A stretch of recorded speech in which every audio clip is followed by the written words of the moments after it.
Hey, what's up guys? In this video I'm going to review the Amazon Kindle Fire HD. This is the 8.9 inch, which they do have a model with Wi-Fi plus 4G, and the 7-inch tablet just has the Wi-Fi.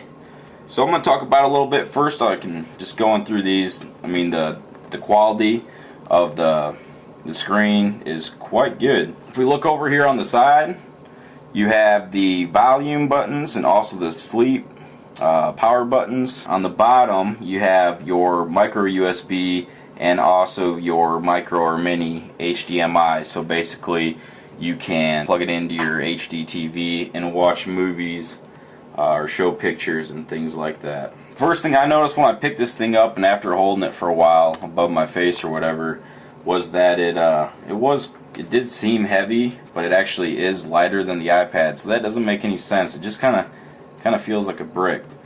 When you open it up, this is basically your home screen, and these are going to be apps or movies that Amazon thinks that might appeal to you. You can remove them from the carousel, but these are basically, you can't put these in any order. You can remove them, but basically they might show back up at some time. Across the top you got the shop, you got your games, apps, books, music, videos, newsstand, audiobooks, web photos, and also documents. On the front there is a front-facing 1.3 megapixel camera, so that works well with your Skype. It doesn't have a rear-facing camera, but it does have two speakers on the back compared like to the iPad's one, where you actually do get quite a bit of sound out of those speakers. So that kind of sounds good if you like to watch movies and things like that. I'll talk about the Amazon Cloud for a second. They give you 5 gigabytes of free storage in the cloud, and that's from anything from your own personal music maybe that you didn't buy through Amazon. But something that they do differently is give you unlimited access to the cloud of the things that you actually bought through Amazon. So let me kind of show you what I mean.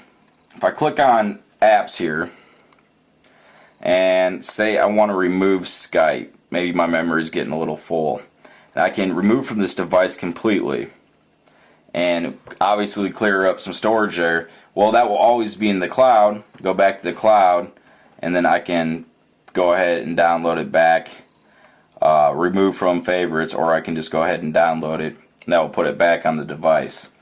So that's cool in the sense that you can have your music backed up, your photos backed up, your movies, and as long as they're from Amazon, they can store in the cloud. If not, if it's your personal stuff, Amazon will store 5 gigabytes of your stuff just like the iCloud, Apple does. Down here at the bottom you have your favorites, and this is basically, I'd say, one of the most handiest thing is going into your favorites, because there you can actually customize what apps or movies, you know, put your email in there, Gmail in there, and you can just, so if you're in, say if I'm in Pandora and I want to shoot right back to my apps, my favorite apps, then I can go into my mail, or I could go back to Skype even.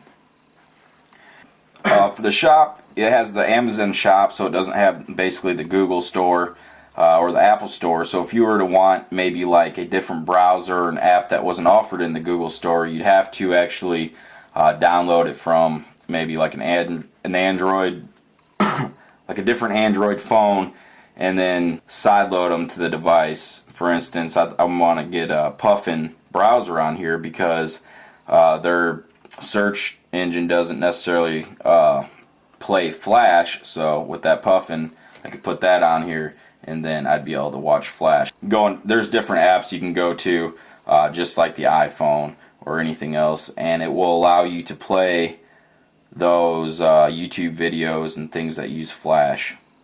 So that is the Kindle Fire HD 8.9. Not a bad tablet.